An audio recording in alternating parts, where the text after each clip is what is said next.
My guest today is someone who has been representing the city for over 20 years, actually serving the city and the public. He currently represents Council District 15, which comprises the cities of Harbor City, Harbor Gateway, San Pedro, Watts, Wilmington, and the Port of Los Angeles. And he's actually been living in this district all his life. Councilman Joe Buscaino, welcome to our show. Thanks, Rasha. Look at us. Here we are. What a dream, right? Amazing. So much history. You've had your own history here. Yes, I was here and when Kirk Gibson hit his home run in 1988. I was 13 years old. Of course, now the fabric of Dodger history. And in 1992, the San Pedro High baseball team, which I was a part of, we played on this field and won the city championship. But these two stories are two of many of hundreds of thousands of memories that Angelino shared in what we call Blue Heaven. So it's great to be here and home of the 2020 World Series champions. Right? How excited are we about that? First time in 32 years. It was incredible. Amazing. Yes, and a remodeled stadium too. Yes, I can't wait for people to see this. Yes. Well, talking about renewal and the city and this year, there's been so much that we've been through. So I want to talk about COVID first. It's something that's affected all of us across the Southland, and it continues to affect us. But your district already in April had rolled out some programs to help residents. Could you tell us about those programs and if they're still in effect? Of course. Unprecedented year. People are asking for a refund for 2020. But we had to be nimble and flexible when the pandemic hit our city. And I'm proud that in my district, our team had to come together and find a way to feed the most vulnerable, our seniors and disabled residents. We launched a food program that helped stimulate the economy by helping support our small businesses, our restaurants. So we launched a program where we fed 1,000 people every week for 7 weeks in a row, 4 days a week. And it was important for us, again, to help our local restaurants and feed those who needed us the most. We also worked with the private sector and were able to bring in $500,000 and provide grocery cards. And we distribute them throughout the district, working hand in hand with Chuck Orsini, a dear friend in the tech industry. He and his colleagues helped fund the grocery cards, and we worked also with the Boys and Girls Clubs of LA Harbor to help distribute them. In addition, we also found a way that we heard loud and clear from our restaurants that they were struggling, and we wanted to throw some support, and we launched an outdoor dining program. As you know, the city has the Al Fresco program, but pre-COVID, we had this outdoor dining program that was approved late last year and allowed us to pivot to an outdoor dining program in downtown San Pedro. That if you were to come to downtown San Pedro and 6th and 7th Streets, you see these dining platforms that by having the dining platforms, of course, it allowed restaurants to open outdoor seating, of course, being responsible and respectful of social distancing. So we were really proud of what we've done. But the other thing is we want to keep our residents indoors. And through the COVID relief efforts and through the CARES Act, it was important for us to ensure that we have rent relief for our residents. And, reflecting back this year as we come to a close, I'm really proud of our LA City Council. The members and local leaders in general throughout this country. Of course, cities are front lines of this country. We are the backbone of America, and local leaders are elected to lead. And that's what we did in this city council. I'm really proud of my colleagues and the leadership from the mayor on down. Now, the programs that you mentioned, will some of these continue throughout the year or into 2021, or will you be introducing any new programs? Because COVID's not going anywhere. Yeah, so our meal program was one of the first to start in the city. I know Marquise Harris Dawson, our colleague, kicked it off in his district. We followed, and then that turned into a permanent meal delivery program through the Mayor's Fund, thankfully. So that will continue until we get out of this economic recession. But I'm also proud that we were the first to house 100 homeless individuals at the Sunrise Hotel in downtown San Pedro. It was, well, we know it today now as the Project Room Key. We worked with the hotel owner, and they worked with the county. We brought in the Salvation Army, and now, as we know, Project Room Key is a program at all corners of the state that allows homeless individuals to find shelter in a bed with wraparound services during this COVID-19 pandemic. So we're proud of that effort as well. Well, and I wanted to talk to you about the homeless issue here in Los Angeles. According to the Los Angeles Homeless Services Authority, the city experienced a 14% increase in the city, but your district experienced a decrease. What do you feel contributed to that? We saw a reduction in Council District 15, and we're thankful. We're thankful for the residents in my district who said yes to solutions. And I believe I was the first to have not one but 3 bridge home sites, Wilmington, San Pedro, and Watts, to move. They are now up and running. That's 300 souls that came from the sidewalks and into a bridge home shelter. In addition, we said yes to permanent supportive housing, affordable housing, as well as being able to provide safe places for parking. Our safe parking program launched, and will continue to move. But for us, it was saying yes to all solutions, and this is why we've seen a reduction in my district, and we're not done. You know, we have we've either built or in the pipeline 2,000 permanent supportive housing units in Council District 15. We've also said yes to a storage center, the first in the southern end of the city of Los Angeles. We thank the voters in the city and county to pass Measure H and HHH, and we're using those dollars to move on solutions. We can't move quick enough. It's all hands on deck. We're tired of managing the homeless problem. We are here to solve it. But you know, in 2015, I met with 1,500 of my residents at Warner Grand Theater, and there we launched our 8-point homeless plan. And that plan included saying yes to solutions like we've done at all levels, but also the plan for me as a local leader was to encourage my neighboring cities to do their part as well, because out of the 88 cities in the county, the city of Los Angeles has done more than ever on the homeless issue. And it's going to take a shared responsibility from all the other 87 cities. So I'm happy to report that the city of Redondo Beach is moving on a pallet shelter program. Now the city of Torrance is bringing in a homeless service provider to outreach to their homeless individuals. And just this morning I read in the paper that the city of Gardena is looking at a pallet shelter location as well. So that inspires me, and knowing that, again, all cities need to do their part, and these cities are now stepping up. But we won't settle for less, and we are doing our part. But I'm telling residents and cities at all across the country, of the city, I should say, all across all corners of the city, that with solutions, we need to continue to promise them that we'll have safe and clean and passable sidewalks. And that comes with consequences. This is where the City Council continues to struggle with moving forward on ordinances that will help people make that choice to move into a shelter or face some consequences. And no, arrest shouldn't be the first option. But what do those consequences mean? Like for me, I can tell you, in Wilmington, I know I have about 20 or 30 available beds, but down the street, there's still the encampment. Right. So that has been the challenging part, and this is why we need to move on an ordinance that we promised the residents and neighbors in our city that if you say yes to a homeless solution, we promise you clean and passable sidewalks. And that will continue to be my mission, and in trying to get 7 other members to agree with me and to move on resuming cleanups, but also holding individuals accountable for not going into a safe and secure location. I think that's the key. Yeah.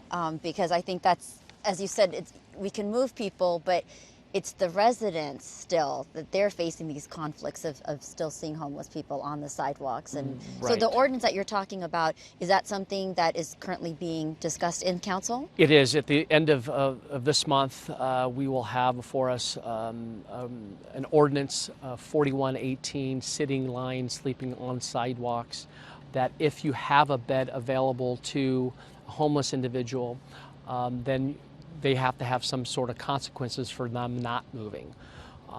But we also need to recognize some of these individuals are not in the right mind frame to say yes. As a police officer, I've dealt with a number of homeless individuals who have turned to a life of drug use, of alcoholism, and no, let me be clear, it's not a crime to be homeless, and we're not saying that. But there are criminal elements around heavy encampments of drug use, of drug dealing, prostitution, even cases of domestic violence. And this is why even our own service providers are telling us we can't even penetrate and provide services because the encampment is too big and too dangerous. We already have a pandemic called COVID-19. We can't have another pandemic of typhus and hepatitis spread throughout our city. So it's a balanced approach, and that's why I'm leading with that balanced approach of saying yes to solutions. We're proud of what we've done in the district, but we also be responsive to our residents and businesses who demand us to clean our city and keep our sidewalks passable, including the disabled community, who those who are wheelchair bound are being forced to come onto the street, which is completely dangerous. So that's my mission moving forward. And it seems in your mission, too, you're very solution-oriented. So the Housing Solutions Action Plan. You mentioned some other components earlier, as well as solutions. Are those encompassed in this plan? Yeah. Or talk to me about this plan. What are some of the components? How soon do you think this plan will be implemented? So LA Currents and Channel 35 is getting the exclusive All right. on our plan. So we've been meeting with our We're hearing it here first. We've been meeting with our neighbor council representatives in all corners of my district. And the housing plan is just that. We got to recognize the fact that city leaders, we are elected to take action. And very similar to when I was a senior lead officer, it's getting the job done, moving quickly, and leading with urgency, as I've often said. So this action plan is recognizing the fact that we have already hundreds of permanent supportive housing units in my district. I mean, go to El Segundo Apartments, permanent supportive housing units there, a couple hundred. Vermont Villas, another nearly 100 units there. And we're advancing more. We have about 2,000 that are already in the pipeline or have already been built that we're proud of. But we're also looking at some interim housing as well, emergency housing. Aside from the 3 bridge home sites that I mentioned earlier, we have 75 pallet shelter next to Harbor College that we're proposing, and we just put that out to bid last week. So 75 folks will be able to have wraparound services. And we're doing so near the underpasses and overpasses of our freeway as directed by the LA Alliance case with the direction of Judge Carter. So our largest encampment is Lomita and McCoy, and this pallet shelter will be a direct access to those individuals living on Lomita and McCoy. And this is why we've advanced these efforts, and we're really proud of how far we've come. Again, it's all solutions on the table at all times moving forward. And we hope, again, we motivate our neighboring cities to do the same. And where is the funding coming from for this particular plan? Yeah, good question, Rasha. You know, we have to be mindful of the overwhelming support of the voters from Measure H and HHH. So those dollars are coming from Measure H and HHH. In addition, we have HEAP dollars, state-funded dollars, that's being filtered into municipalities up and down the state of California that we've tapped into. And of course, the CARES Act, the federal relief bill, that because of our large population size, we were able to take advantage of the federal relief dollars. We still feel that it's not enough, as the city's facing nearly $600 million deficit. But we are using those allocated dollars to move forward on these solutions. You know, we've talked a little bit about proposals and plans, but there have been some wonderful things that have also happened in your communities, like the Jordan Downs redevelopment in Watts. I understand that they doubled the complex in size from 700 units to 1,400 units and created affordable housing. Tell me why this was important, because I also understand that this area hadn't been looked upon since 1950s. That's where they had created low-income housing. That's a long time to now go in and fix the area up. Let me remind us that we are here at Dodger Stadium, and I'll never forget the importance of really tasting the fruits of victory. And that line that was used when my cousin Peter took me at the south steps of City Hall, the Dodger Championship in 1988. And I was there as 13 years old, watching Tommy raise the championship trophy and saying how sweet it is to taste the fruits of victory. Well, we are tasting the fruits of victory on key projects in my district, particularly Jordan Downs. Again, as you mentioned, it's been talked about for 50 years.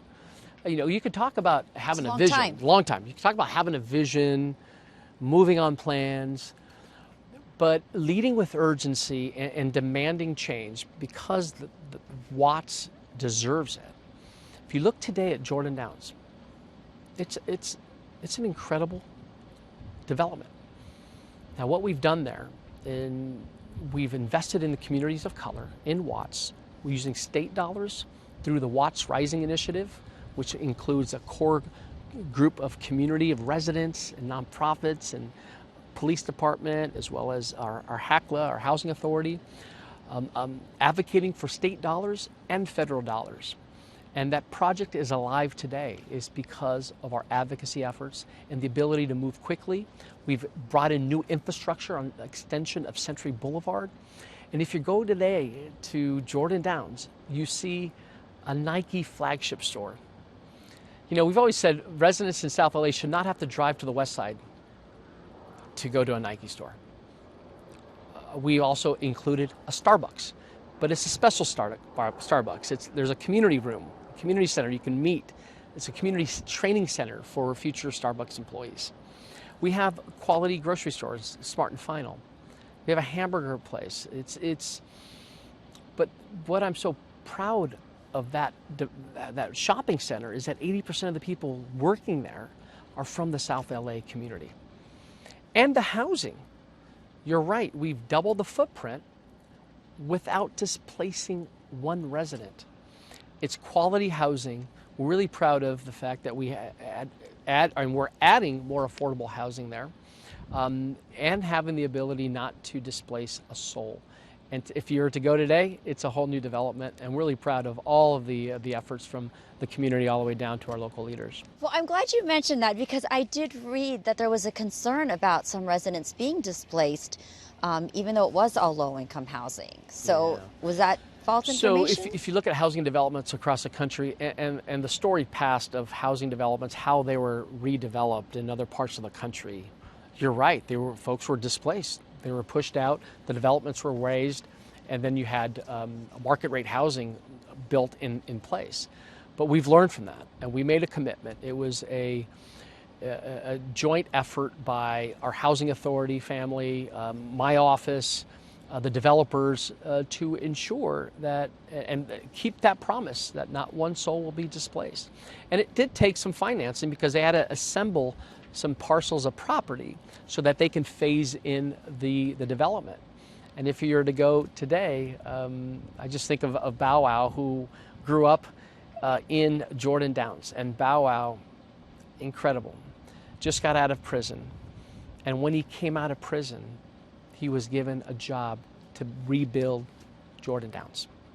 Now, that is the city that I love and know. Is we believe in second chances, and that is through the development community and through the development partners. They made that promise to hire folks that are coming out of jail to build the new Jordan Downs. And we're doing that. We're pivoting now to Rancho San Pedro, a very similar project, mixed income development, and that is a development adjacent to the LA waterfront, and it's World War II housing. No one should live in World War II housing with bars in their windows. I know we can do better, and this is why we focus as a representative of the city that has the largest number of public housing units than any of the other council members. It's been my goal to really improve the quality of lives for our residents in our housing developments. I'm going to jump to something else because we have a few minutes left here. What? Yes, That was quick. that went by fast, right? Well, there has been a long-awaited project that I've also been following in your district, and it's the Wilmington Waterfront. Yes. I understand it had its groundbreaking a month ago, and this 9-acre project is finally happening. How is the Wilmington Waterfront going to be a game changer for San Pedro and Wilmington? Again, tasting the fruits of victory, right? Again, a project that has been talked about for decades, and we finally moved on it. I'm proud of the commitment from the Port of Los Angeles. I'm proud of the residents who advocated for this project. Now, keep in mind, aside from the Wilmington Waterfront project, we have acres of beautiful green space that our community uses day in and day out adjacent to the waterfront. You know, Wilmington has suffered from the negative impacts of the industrial uses of the refineries and the port. So it's important for us to find a way to deindustrialize, create green space, bring in retail and dining opportunities along the waterfront there. So this 9 acres, an investment of over $70 million from the Port of Los Angeles, is moving forward and will be built over the next 2 years. Similar to the San Pedro waterfront, what we've done with the development partners of the Rakovich Group, as well as Jericho Development, nearly 40 acres of retail, dining, entertainment. We've said that if you look at waterfront communities across the country, I mean, our neighbors, San Diego, go up north to Seattle, San Francisco, Baltimore, Washington, D.C., parts of Florida, Tampa, they have amazing waterfront attractions. And I ran on that one promise, is that let's create jobs, let's bring in infrastructure, and also to have the ability to bring credible retail, dining, entertainment. So Gladstone's just signed on to a lease agreement at the San Pedro waterfront. The San Pedro side is a little bit more advanced in time, so that the first phase will be completed in 22. COVID gave us a little delay in 6 months, but we just broke ground on the Wilmington side, and we're moving. We're fired up over it, and how sweet it is to taste the fruits of victory. Amazing. Yeah. So you're anticipating that to be completed by 2023? Correct, yes. Oh, well, congratulations on that. Councilman, I would love to ask you, as we come to the end of 2020, what is one thing that you have learned this year, or something that you will be taking with you as we go into 2020? Yeah, you know, as president of National League of Cities, we represent 19,000 cities, towns, and villages. I'm given my formal remarks at the conclusion of my presidency, and I told my colleagues, you know, just being resilient, you know, being able to move quickly, lead with urgency, you know, and sometimes it takes life and death matters to move quickly and be flexible. Very similar to what this LA City Council, along with Mayor Garcetti, have done over the course of the last 6 months, is ensure people remain in their homes, you know, provide equitable testing for COVID-19 in communities, particularly the communities of color and disadvantaged communities. Coupled with the presidential election and getting people to vote. And it has been a challenging year, but at the same time, you know, we are elected to lead not only in good times, but also challenging times. And the question I have to ask myself and also my colleagues on the city council is, you know, have you left that mark? When you reflect back on this year, what mark have you left in improving the quality of lives amidst this pandemic, which I don't think it's going away soon until we get a vaccine. But we're grateful that we have each other. Amazing how Angelenos came together in light of, you know, this pandemic, and then the civil unrest and the issues of inequities in systemic racism, how we just still we're able as Angelenos to come together. And then you've got the Lakers and Dodgers. Right. God bless the Lakers what a year and it's Dodgers, been for Los Angeles. which we so needed. I think the first time in 32 we years. Some cheer, some happiness, right? Where are the guys at? Smiling. Thank you. Thank you to the Dodgers and the Lakers. So we definitely won't forget 2020 at Right. so many levels. Right, exactly. But sports will do that too, right? It bring people together. Tears It's of been joy. bittersweet, It right? has. It has. But we've grown together as a community. But we've also lost. I hate to end on this note, but let's Right. be real. We have lost a number of our neighbors to COVID-19, and We can't it's forget real. that. We cannot forget that.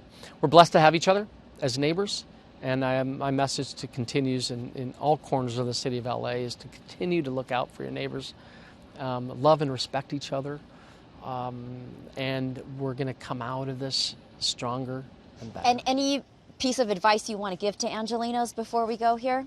Just any words of wisdom, words of love? Yeah, I mean, stay clear of.